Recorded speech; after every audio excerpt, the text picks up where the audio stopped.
I'm Josh Light with PoliticIt.com. I'm here in Atlanta, Georgia with Steve Reilly, who's running for Congress in District 7 for Democrats. How are you doing today, Steve? I'm doing well, Josh. Thank you. Appreciate you having me. Well, thank you, Steve. Now tell us the big difference between you and your Republican contender, Rob Woodall. Sure. I'm running for Congress, Josh, because we've got to get Congress back to the sensible center. Our Congress is so polarized and so gridlocked right now that nothing's getting done. We're not moving the country forward. Instead, what we have is the cacophony of all the partisan rhetoric that's flying back and forth in Washington today.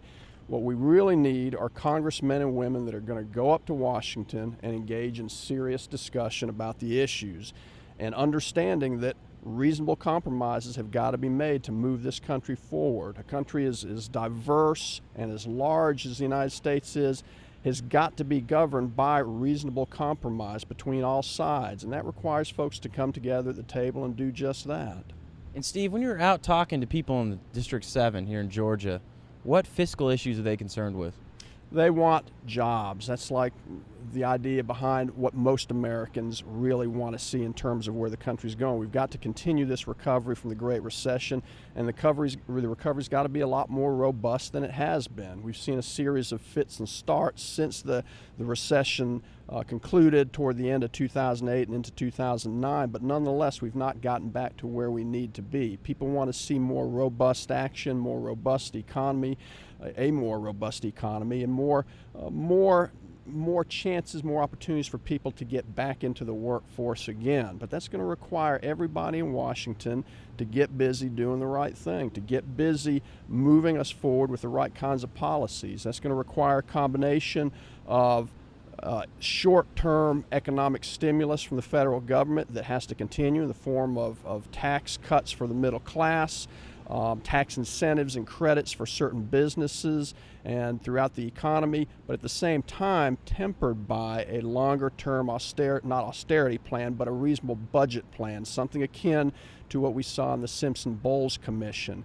That commission looked at a plan for this country to get our fiscal house in order, to get our national debt situation in order in a responsible manner so that we don't wind up like a lot of the Western European countries have.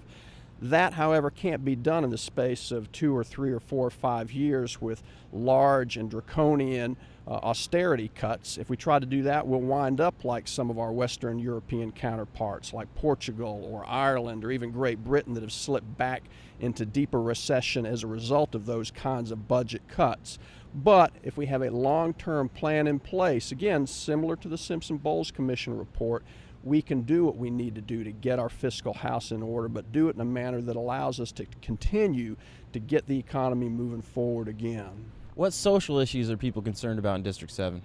You know, here people are concerned about being left alone by the government, but at the same time, people want to have the long-term security of knowing that they're going to have health care, affordable health care, of knowing that they're going to have a secure society to live in.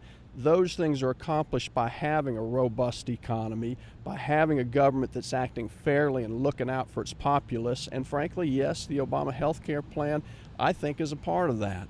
There's been a lot of disinformation put out about the Obama health care plan by the Republicans. Interestingly, though, the Obama health care plan and the individual mandate were originally Republican ideas. It was Newt Gingrich and Robert Dole and the Heritage Foundation back in the early 90s, 1992, that came up with that idea, is basically as a counterpoint, if you will, to the idea of a single-payer health care plan. Now with Obama in the White House, the Republicans have embarked on basically a strategy since his inauguration day to try to undermine his presidency, to try to counter him at every stop for the sole purpose of regaining power. The health care plan, or the rhetoric, the opposition to the health care plan, has been part of that, I believe. And I think that's a disservice to America.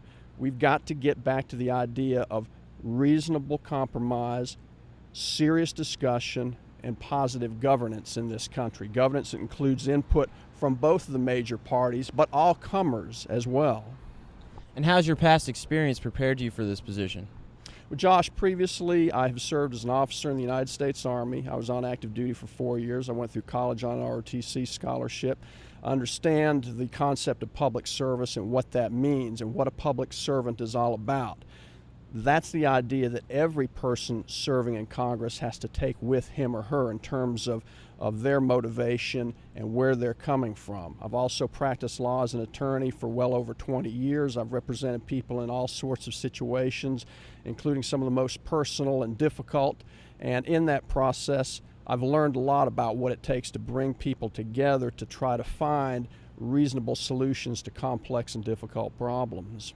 And we looked at your IT scores, which is a measure of digital influence, and Rob Woodall had a little bit higher IT score than you.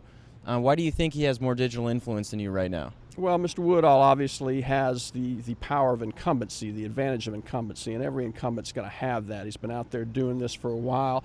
Prior to his being elected to the Congress 2 years ago, he was his predecessor's chief of staff for the better part of 16 years, so he's been at this for some time.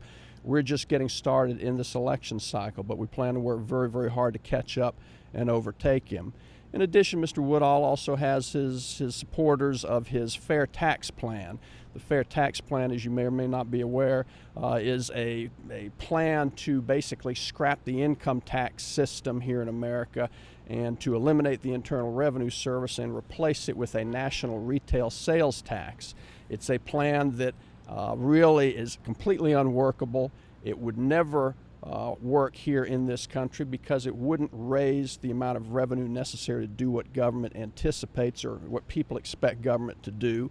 It would also be a massive shift of the tax burden onto the shoulders of the middle class in this country with a huge tax break for the higher income earners. Even George W. Bush, when he was president, had a blue ribbon commission that looked at the fair tax plan that found it to be completely unworkable for this country.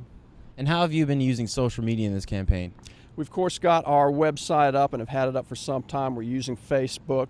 We're communicating with folks through regular communications via Facebook, via email. The social media process can replace a lot of what traditionally required more expensive communications in the past, those being direct mailings, use of television and radio.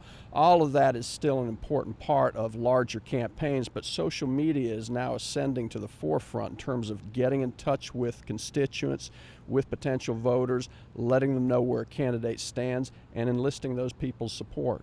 How's your campaign going? Well, so far it's going well. We're working very hard. It's a grassroots effort. We are out there trying to raise the money that we need, but we're going to be a shoot-from-the-hip operation to some extent. And that's the nature of kind of an insurgent challenge like ours is. This is a district that has leaned Republican for some time. It's beginning to transition. We think the opportunity is there for a Democrat, a reasonable Democrat that can appeal to all people in this district to actually win out here now, and that's what we intend to do. You know, in the end, Josh, there's a lot of rhetoric and a lot of screaming and yelling by folks on both sides of the political fence in Congress and out and about. But I think people in this country and in this district, they understand a couple of things, and that is that for this country to be successful, we've got to have a certain shared prosperity, and with that comes shared sacrifice. Shared prosperity does not mean a shrinking middle class and an ever-expanding piece of the economic pie being held by the smallest 3 or 4% of the population. And shared sacrifice does not mean telling people, as our previous president, Mr. Bush, did, to just keep on shopping while we're fighting 2 wars overseas at the time, and now one with the ongoing conflict in Afghanistan. And we're sending the same people back again and again, our armed forces, men and women, for multiple tours in combat zones as that war continues. We've got to get back to those 2 central concepts, those 2 principles.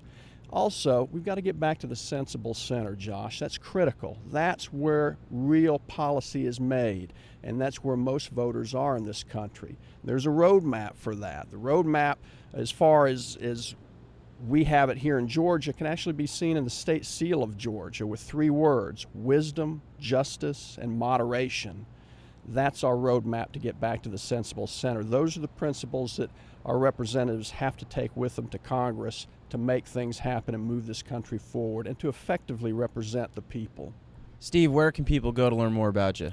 They can go to our website at www.stevereilly for Congress. My last name's got a little bit of an unusual spelling. It's Reilly, but there they'll find our website and they can link on to Facebook from there. Well, thanks, Steve. Thank you, Josh. I appreciate your time.